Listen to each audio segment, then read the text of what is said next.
right, everyone, we'll get started and we're just going to give it maybe 1 or 2 more minutes for these stragglers coming on in.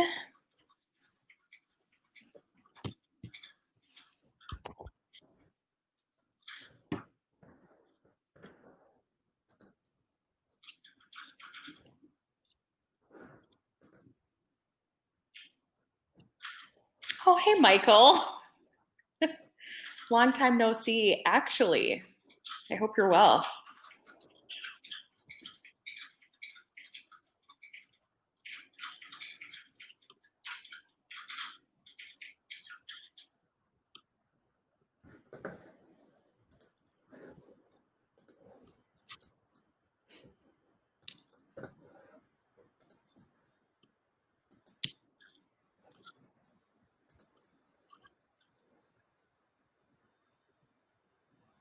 All right, awesome. You ready to go? I'm ready. All right, everyone. Thank you so much for joining us today at Twin Cities Startup Week. Emily and I are from Dynamico. My name's Ava McFarlane. I'm a digital consultant. Emily is our director of implementations.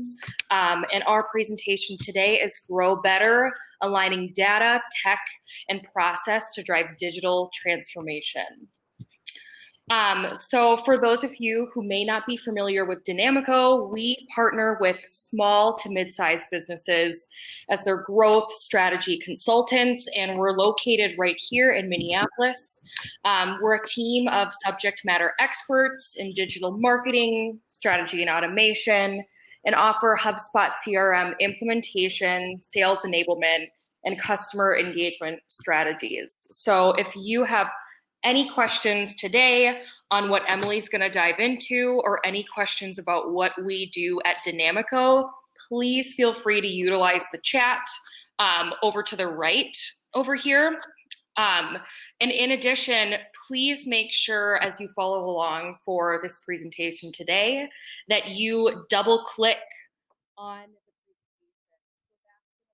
your that presentation up to be the biggest on your screen. So it'll just make it easier for you to follow along. And again, if you have any questions at all, please drop them in the chat and we'll try to answer them in real time. All right. Thank you, Ava. Super excited to get started chatting with you guys about aligning data, tech, and process to drive digital transformation today. Couple things that we'll run through. I'm going to jump forward a couple slides that Ava just covered in terms of agenda for today. So first things first, how do you even go about assessing the digital health of your business today? How do you focus your strategy and transform your tech stack to optimize business processes and operations, and then ultimately scale your business faster and smarter? So jump into each of those today. And as Ava mentioned, please feel free to jump in with questions anytime in the chat. First things first, let's talk about how you go about assessing the digital health of your business. How do you identify symptoms that could reflect potential problems down the road? Before we do that, though, let's define what digital health even means. When I say digital health, what I mean by digital health is the state of how efficiently or how effectively your business is currently leveraging technology to connect with customers, to empower operational efficiencies, to inform business decisions, and ultimately to grow your business more scalably. Why does this matter to you as a business? When we look at today's, fastest growing businesses or companies, what a lot of them have in common is that they've done a really good job of finding ways for us to connect with them in an increasingly digital world. They're highly personalized. They're providing highly personalized, highly tailored experiences, and they're engaging with us on our own terms. The thing that's really interesting is that we haven't seen the same shift over to the B2B world. When we look at a lot of businesses, they might look something like this. There's probably a handful of you at least that are looking at this picture and thinking it looks very, very familiar. Either you were this guy, you knew this guy, he worked in the office next door to you, whatever it may be. But we've relied on highly manual, tedious, maybe like paper or in-person processes to really run our business. And what's interesting about that is when we look at how we're engaging with a lot of the brands that we engage with in a direct-to-consumer environment, it's a far different experience than what we are experiencing in the B2B world. Let me give you a couple other examples of what I mean by that. So one thing that you guys might be familiar with is business cards. We've all managed a stack of business cards after a trade show or some type of event. And that picture on the bottom right probably looks very, very familiar to you guys. I've got a box of mine sitting right over here on my desk, full of business cards from people that I've met at various places. The second image might be another familiar image for a lot of you guys, and that is basically using spreadsheets to manage our contacts. I go in there and I update the last time I contacted them, their contact information. And basically I'm leaving the place where I'm working on a daily basis, whether it be my email inbox or, a sales prospecting tool that I'm utilizing or whatever it may be. It's going to vary for every business, but I'm leaving where I'm working to go update a spreadsheet. And the problem with both of these things for a business is not only that they're a bit tedious or silly. I've got to take pictures of all those business cards and get them into a system somehow. I've got to go in and manually update this spreadsheet all the time to make sure it's up to date with the, the most accurate information possible. But the other problem or risk to a business is that the second that person leaves, or I accidentally leave my stack of business cards in airport security, or whatever it may be, that information that you've invested a lot of time and money into as a business is instantly gone.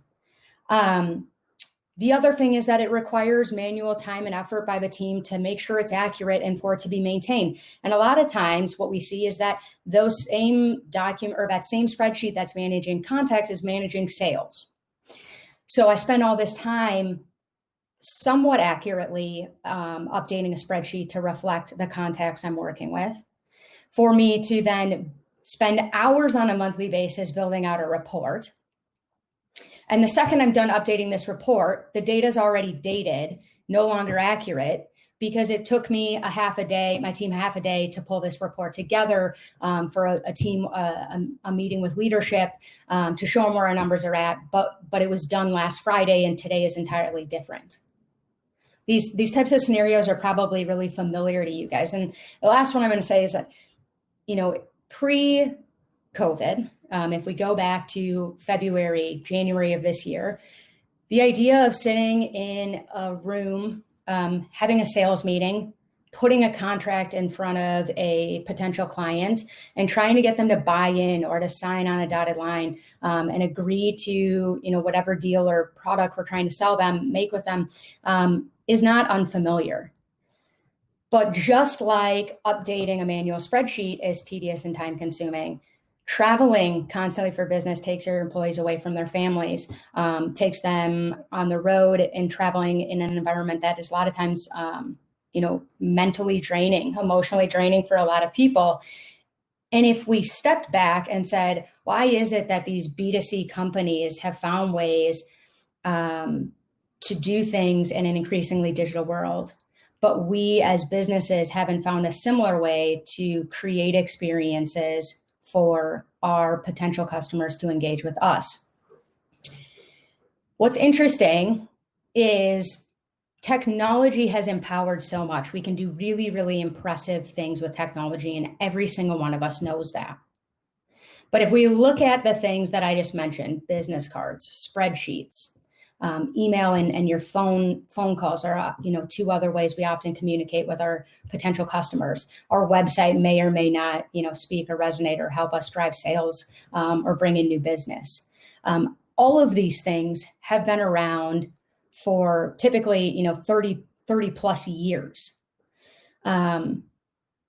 Again, going back to those logos we just had on the screen, that B2C world has changed and transformed so much, become highly digital. I can purchase what I want, where I want, when I want. But when it comes to a digital experience, we're using the same things that we were using 30 years ago. Now, again, we're talking about the health, the digital health of your business.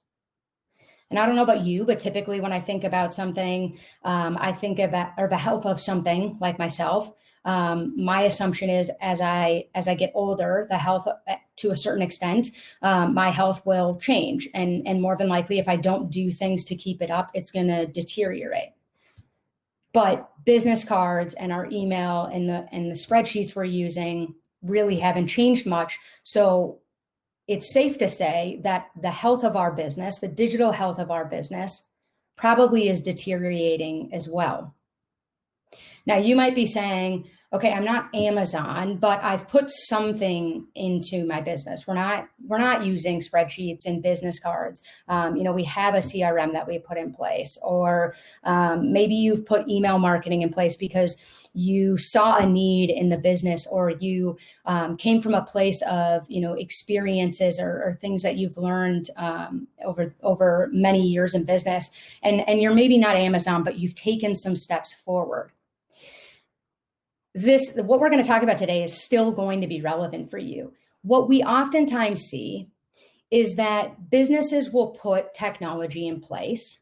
They'll find a need. There'll be a pain point in the business. We need to engage with buyers in a specific way. And they put some type of technology in place, and that box is checked. But what they forget to do is to go back and reassess and look at what they've built.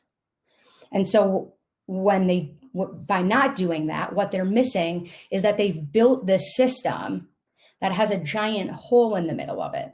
And that hole is creating silos between their teams and the way that they're engaging with one another and the way that they're working together, or lack thereof. Or worse yet, they've built their foundation of their business on sand, and we're waiting for a wave to unexpectedly hit us that reveals or starts causing, crumbles in our foundation, or for things to start breaking down.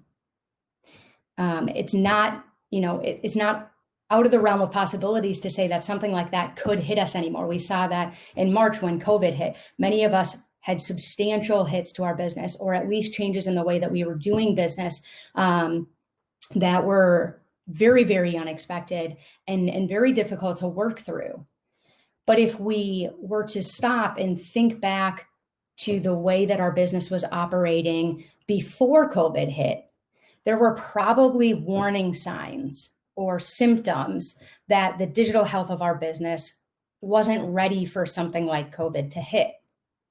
Now, COVID's already happened, and there's likely things you've already put in place. So I'm not saying this to say that today we're going to talk about how you improve the digital health of your business in a COVID world. But what I think COVID taught us is that things can happen unexpectedly, and we need to be ready for them. We need to be looking for ways to improve our customer experience, to digitize our business, to empower our teams to sell to our consumers in a more efficient and effective way. So if we look back pre-COVID, if you look back to where your business was in December of last year or January of this year, you probably had moments where you said, yeah, the fact that our sales team, has to get permission or authorization from their manager to pull in pricing for a product into an agreement that needs to be printed and brought to an in-person sales meeting and signed with pen and paper by our prospect. Those were probably challenges that you felt before, but we didn't address them the same way because the pain wasn't great enough to do something about it yet. We've created, a system where maybe my proposals are done online now. I don't have to print them off, but still our team relies on that face-to-face conversation leading up to the proposal presentation to really build trust and rapport with a prospect. And we haven't found a way to give them tools like, video conference calls, or the different things that they need to be successful in a more digital environment? Or better yet, how do we just make it easier for people to buy from us without even having to talk to sales? Because that's what most people are looking for today anyways.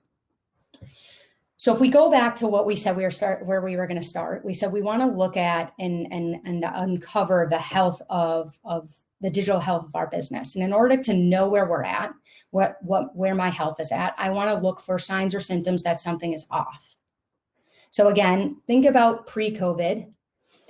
What did you potentially feel that you didn't feel was enough of a pain point to address? What could we have done differently to set us up for success? And how do we make sure that we do that before that next wave or hits us unexpectedly, or we just want to drive a more efficient way of scaling our business? How do we do that?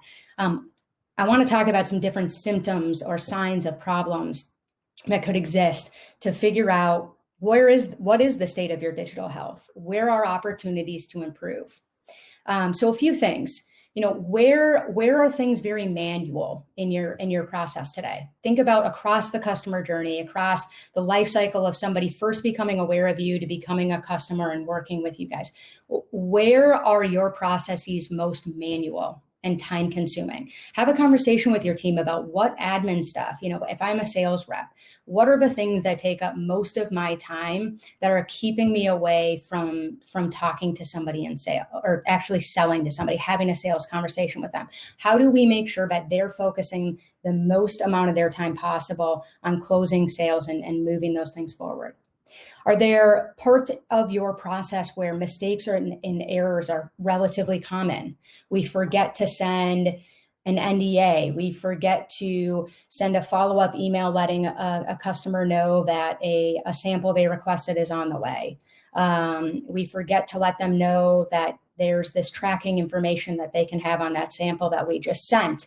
Are there things like that where there are mistakes or errors commonly made, or areas where there are points of friction in the customer experience? And by friction, I mean, it's more difficult than it needs to be for them to engage with you, to purchase from you, to get their questions answered. Anything like that that's going to take away or slow down their ability to engage with and purchase from you. Are there areas of your business where you have a lack of visibility? Is it into contacts? They're sitting in a spreadsheet that could leave with a sales rep at any moment. Is it lack of visibility into sales activity, forecasting, you name it, which brings us into lack of reporting as well?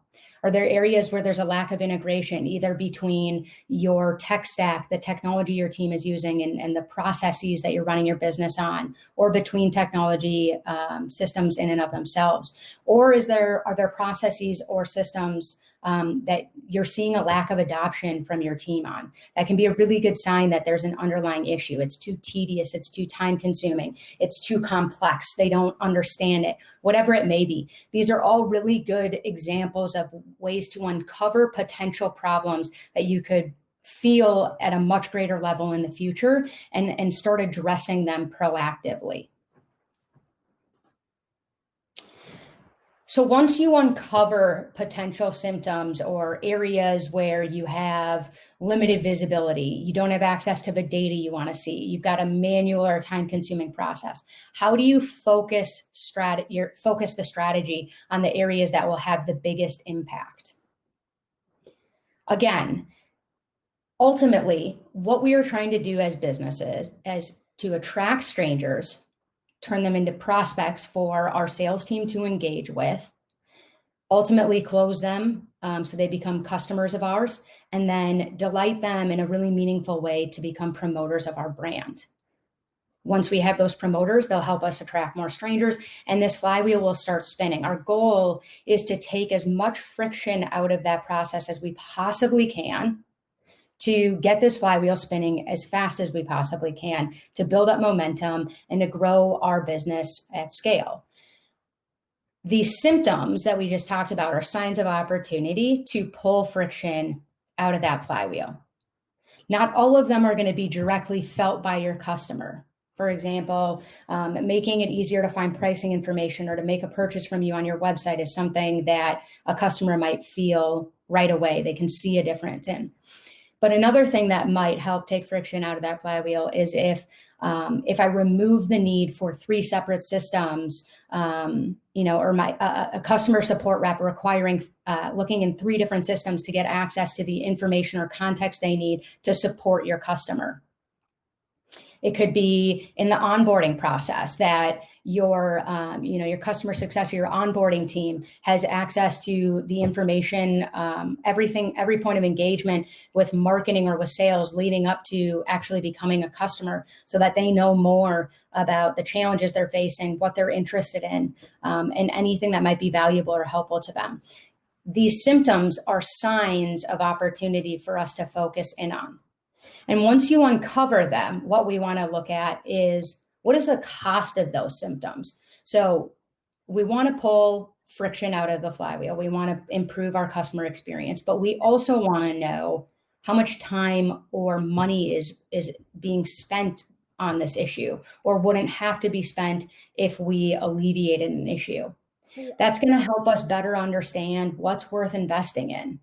Are we going to free up time for our sales reps so that we don't need to hire a new person? We can just make our existing team more efficient and effective.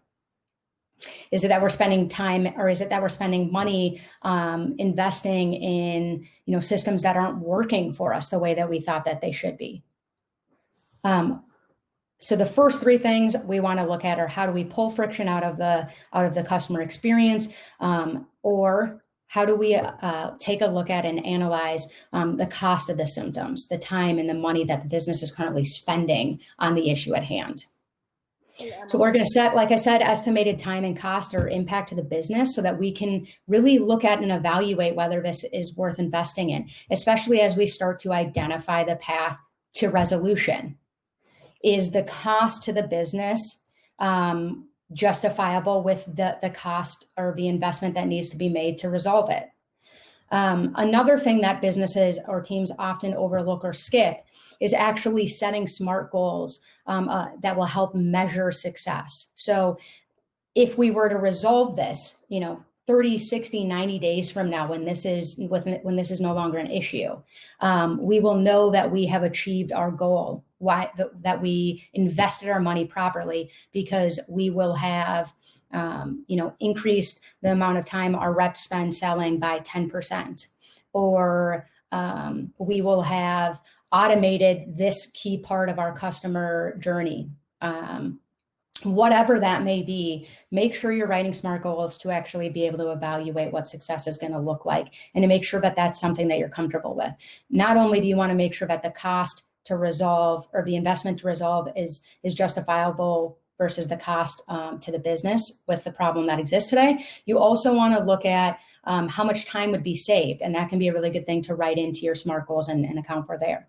And then the last piece is actually coming back to those SMART goals and monitoring performance over time, comparing, what you're seeing to what you were hoping to see on a monthly basis, to make sure that things are operating properly. That will help ensure that you don't end up with a hole in the middle of your system, or that you don't, put a system in place thinking that it's solving an issue, but the foundation or the things that your team needed to really maximize what they could do with that system aren't in place, and thus could crumble or fall apart, and we're not actually accomplishing the goals that we set out to.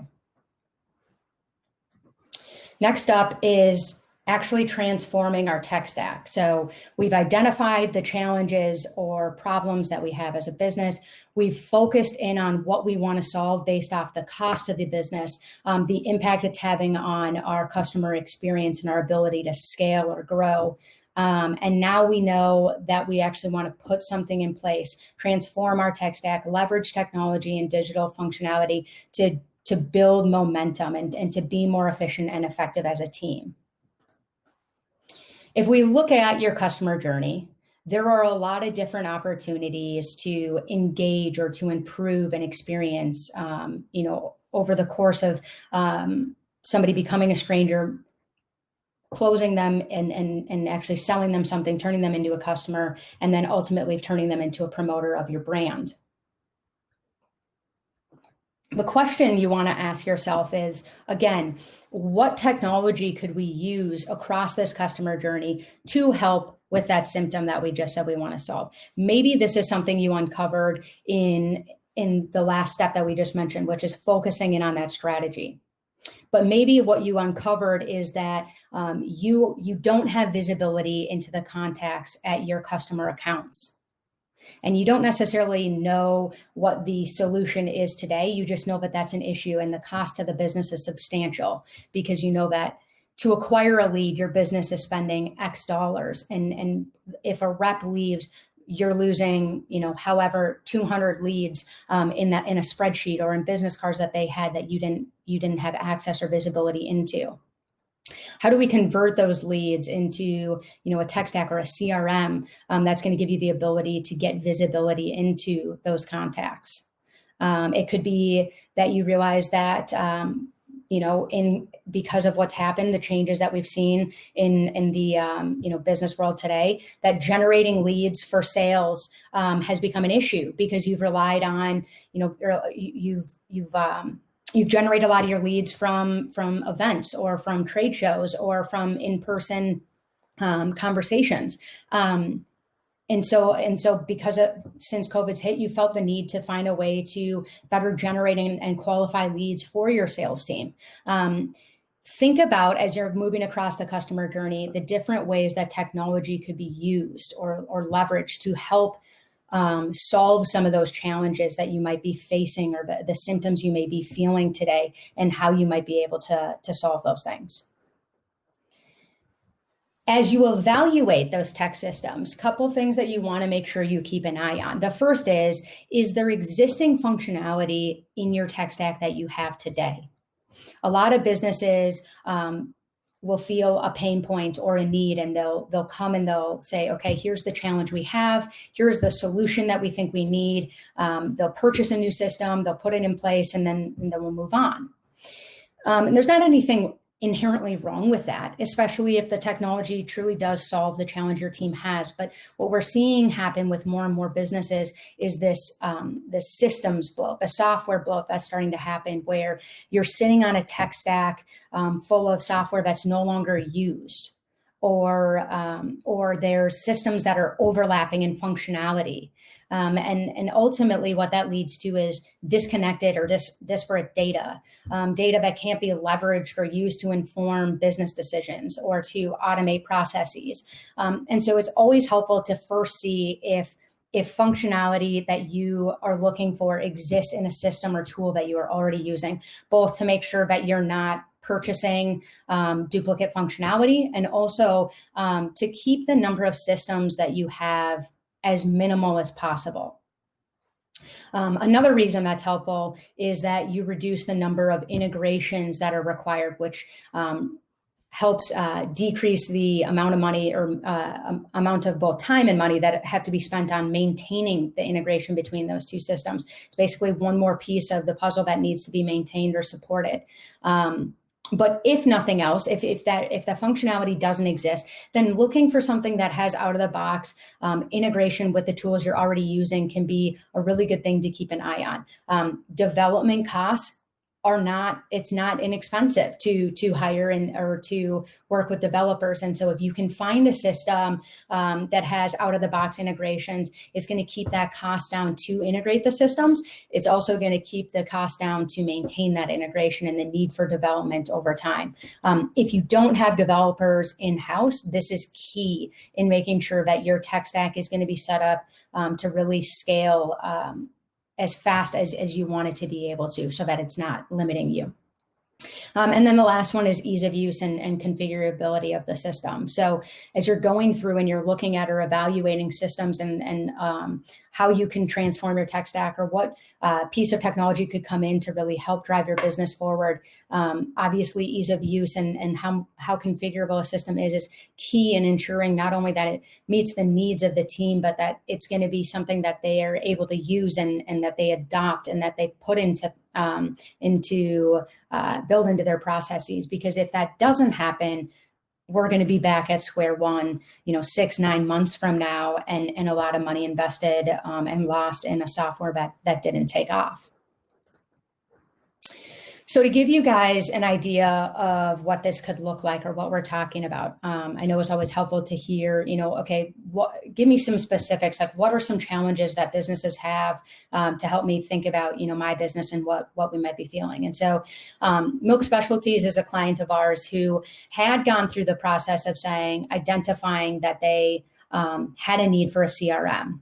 And they said they needed a CRM that would help them with contact management and sales forecasting.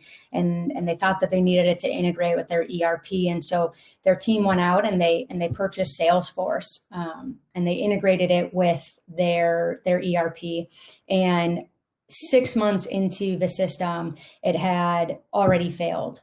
And the reason that it failed is because it was built to be overly complex. It was difficult to use. It took up more time and required so much admin or manual work to get contacts into the system that the sales team stopped using it entirely. And so we came in, about a year later, and saw the technical gaps that they had and the disparate systems and data and how the limited visibility into contacts was hurting them. And we went through and looked at their processes and their technology and the data that existed. And we put together a strategy to migrate them into HubSpot to give them a platform that was more closely integrated with the tools that their sales team was using versus their ERP system, which was only really used by their finance team. We looked at HubSpot because it integrated with their email. So if they sent an email, it automatically created that contact and logged that activity to the CRM. It also updated fields like when they were last contacted so that they didn't have to go into a spreadsheet every time that they sent an email and put that in, which is something they had been doing since they weren't managing things in Salesforce. It also integrated with their calendar, which gave them the ability or automatically updated contact records inside of HubSpot to reflect that they had a meeting with a contact or an account in the system.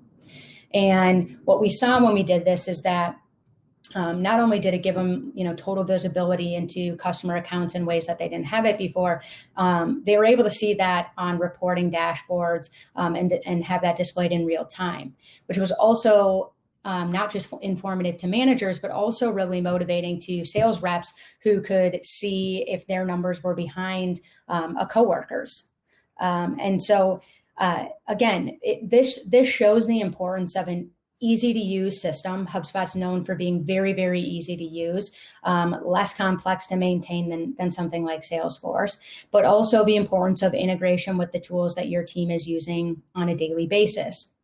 Changing people's behaviors is hard. And so if we can find a system that is going to integrate with the things that they're already doing, the way that they're already working, we're going to see much higher success rates in the implementation of that new technology in the way that we not only collect data, but how that data can be used.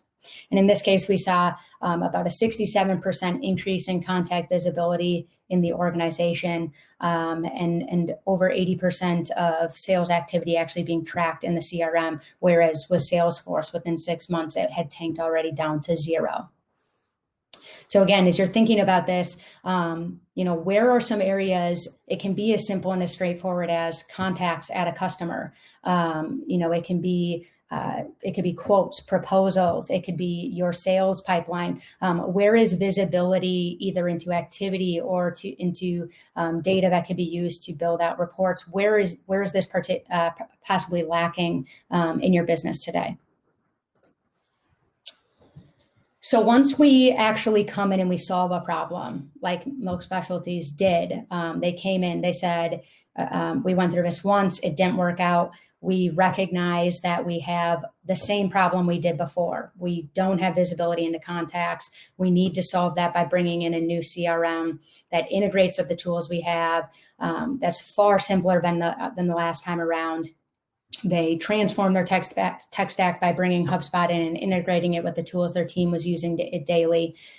But then we need to take that one step further. How do we continue to optimize our business to make our processes more efficient, save our team time? How do we make them more effective and ultimately drive better results for our business? There are a lot of things that we can do once we have technology in place and have data being captured by our systems. For example, we can answer questions like, when are people talking to us? What days of the week, what times of the day, and we can, build out a customer support or whatever it may be. Maybe it's your sales team, to make sure that you have more people on staff or readily available to help out and engage with your customers at times where they're most likely to engage with you. That'll help keep that bottom line cost of overhead down, but doing it based off the data and the way that your customers are actively engaging with you.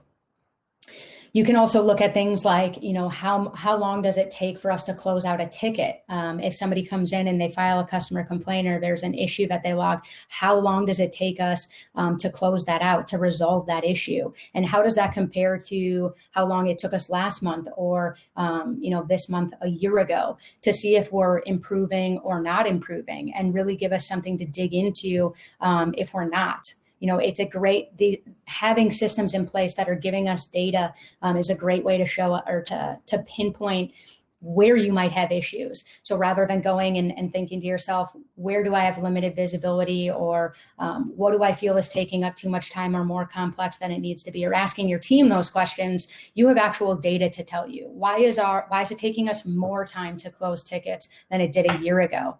We put these systems in place to improve this stuff. Why is it taking us more time? And you can go dig into that and get real-time information or data. So to give you an example of this, another client of ours, Purist, was held back by disparate systems. So they had come in and put a lot of systems in place. They'd started that tech stack transformation process. But the challenge was that because their systems were disconnected, they had some of that systems bloat and lack of integration between their systems. It required a lot of manual processes to support. And that resulted in time-consuming admin tasks. From things like manual data entry, there was limited visibility into key processes in their business, and they realized that there was a lot of inconsistent follow through with their customers, just purely because of the fact that they didn't have access to the data that they needed to follow up with their customers. And so we sat down and we went through a process mapping exercise and dug into some impact reports. Which of these processes that we're struggling with today would potentially have the biggest impact on the business if we improve them? If we optimize that process, if we made some changes to our tech stack or the way that we're doing things today, which of those things would have the biggest impact on the business? And then we ran with that. And so for Purist, this was automating their sample fulfillment process. Everything from the ways that somebody would come in and request a sample from their business, how that gets routed to the team, to an account executive who could potentially sell in or upsell to an existing customer or account base. It could be routing it over to fulfillment and also making sure that the customer or prospect is notified when that sample is sent and has the information that they need or that they might want to be able to, or they would want to be able to have at their disposal. And then the last thing that we did is also automating follow-up from the sales rep so that it's one less thing that they need to worry about or remember to do.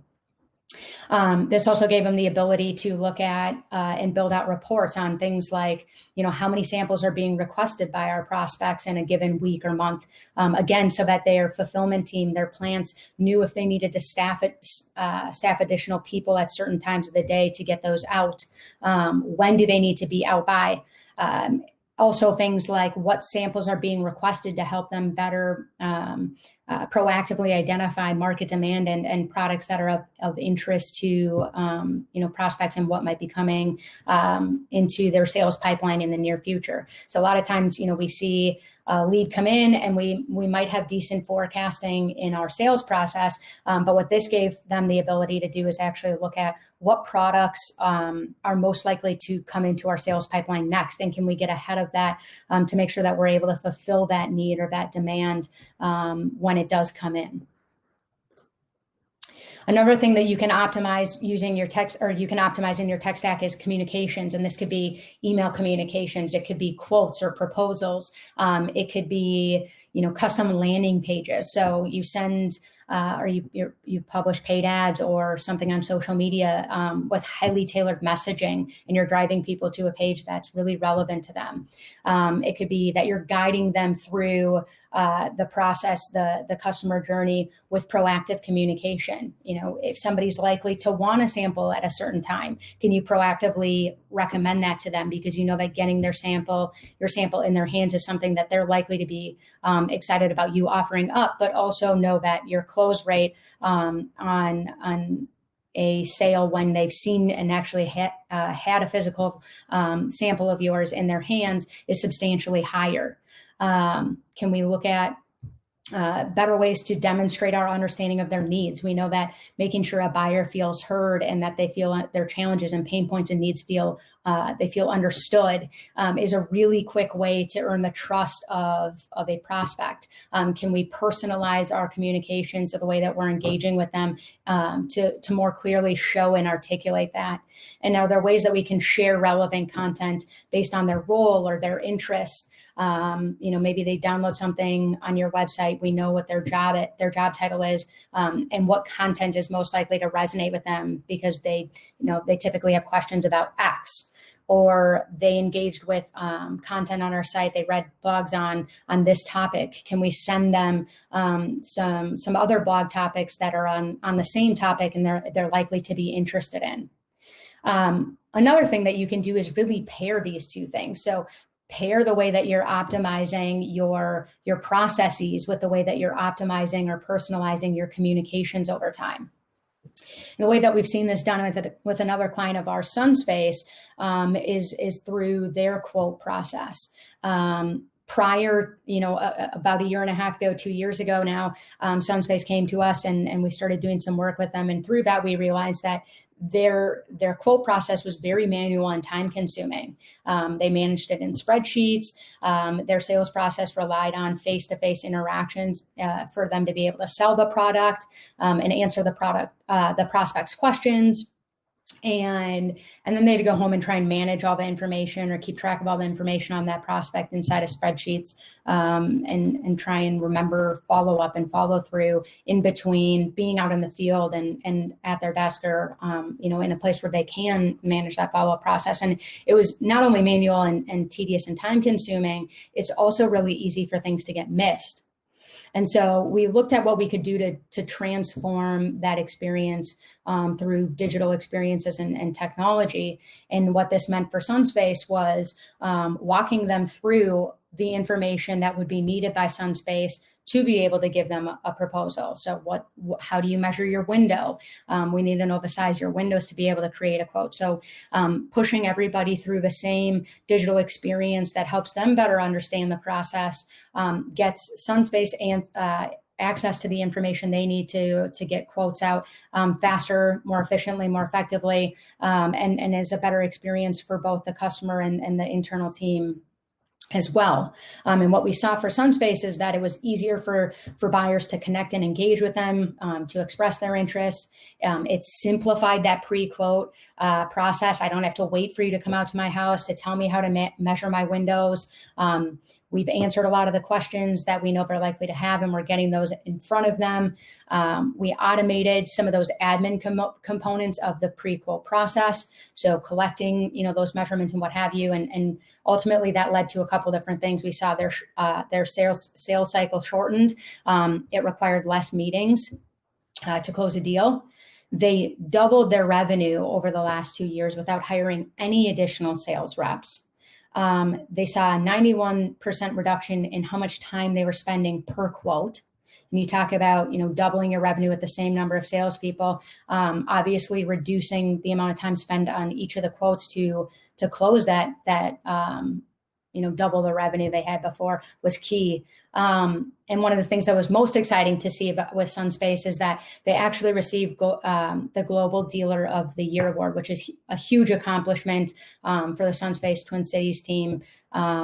And this is just one small part of, a number of things working in partnership with one another to really bring in people to the Sunspace website, make them aware of their windows, what's different about them, proactively guide them through the purchasing process by answering them questions we know they're likely to have, making it easy for them to engage with their sales team and express interest or to get a quote, and ultimately to close those sales. So all this being said, we want to get to a point where we're able to scale faster and smarter and to have a business that's more predictable and sustainable. And by continuously assessing the health of your business, the digital health of your business, focusing your strategy based on the cost and the time implications or the impact to customer experience that is being seen, looking at how you could potentially transform your tech stack, come in with a solution that helps solve the pain point or challenge that you're seeing, and we know what that investment would look like and can weigh that to the cost and the time that we're experiencing. And then ultimately continuing to optimize our processes over time, we will inevitably scale our businesses faster. We'll be more predictable because we'll have access to more information, more data. We'll be able to look for trends, identify trends in the way that people are engaging with us. And again, this isn't a one-time thing. This isn't, I come in and I look at this today and I put some things in place and then I leave them and I move on. It's continuously going back and reassessing the goals that you set. How are we performing? Are we achieving them? Optimizing and continuing to improve or automate more and more of your experience to make it easier for people to engage with you, to buy from you, and to do that on their own terms. Those are the keys. That will give you the key to helping scale faster, more efficiently, more effectively, and ultimately, grow a more predictable business. And so with that, we'll jump in, and if anybody has any questions, we can use however many minutes we have left. I think maybe 10 minutes or so for a little bit of Q&A. We had one question on here that said, does the automated follow-up ever cause problems with customers? I used a similar system during my time as a business dev manager, and I received some hostility from customers who felt they were being spammed. Not a lot, but enough that it was challenging to manage. How did you mitigate that? Yeah, so I think there's a couple of different things to think about with when you're automating something like this. The first is why, taking a second and pausing and asking ourselves, why did they potentially feel spammed? Was this a list of customers that we purchased, that we built ourselves? If we're talking about business development, a lot of times it's more outbound outreach. And so that can be a bit more common. The second thing is, how did we build out the automation around outreach? So did we send emails too close together? Did we not take time to personalize it and make it feel like we truly understood their business and the things that make them unique? Taking time to leverage data around the source of where somebody came from, data around the type of business they're in, how they've engaged with you in the past, what they're likely interested in, what their needs or challenges are all really key points of information to build out automation that is likely to resonate with them. Now, that sounds complex, right? Because I could be engaging with somebody in marketing or in sales at a startup or at an enterprise company. Maybe there's a lot of variability in your business. So the one thing that can be really powerful about having something like a CRM at the core of the email platform that you're using is that you can take the fact that you know somebody's job title and or the type of business that they work for and personalize the content that's automatically going out to them using that data that's already in your system. So it doesn't have to require additional work or efforts from the sales rep or the business development rep. we know that about them. It's information we already have in our system. And so that can go a long ways in getting people to feel like you've taken the time, you know more about them. It's personal to me. It's information I'm more likely to be engaged with. But looking at or evaluating your list and where it came from is a key component. If people didn't sign up and express interest, you will see higher rates of that. The other thing is, how often am I engaging with them? And is that too much? Am I not personalizing things so it does feel spammy because it feels generic? Those things can go a long ways in helping remove some of that. And I would say are key in managing that process, but very good question. Great. You know what, Emily, I just double checked and we are done at 5. So we're going a little bit over. So if anyone has any more questions, I've dropped Emily's email right over there in the chat. Feel free to send her an email. Everyone on our team loves talking about this and we're here to help. I've also dropped our Twin Cities Startup Week Dynamico website address so that you can find a couple of more immediate resources on how to assess your own digital health. So Emily, great job. And everybody, thank you so much for stopping in today. We really appreciate it. Thanks, Ava. Thanks, everybody.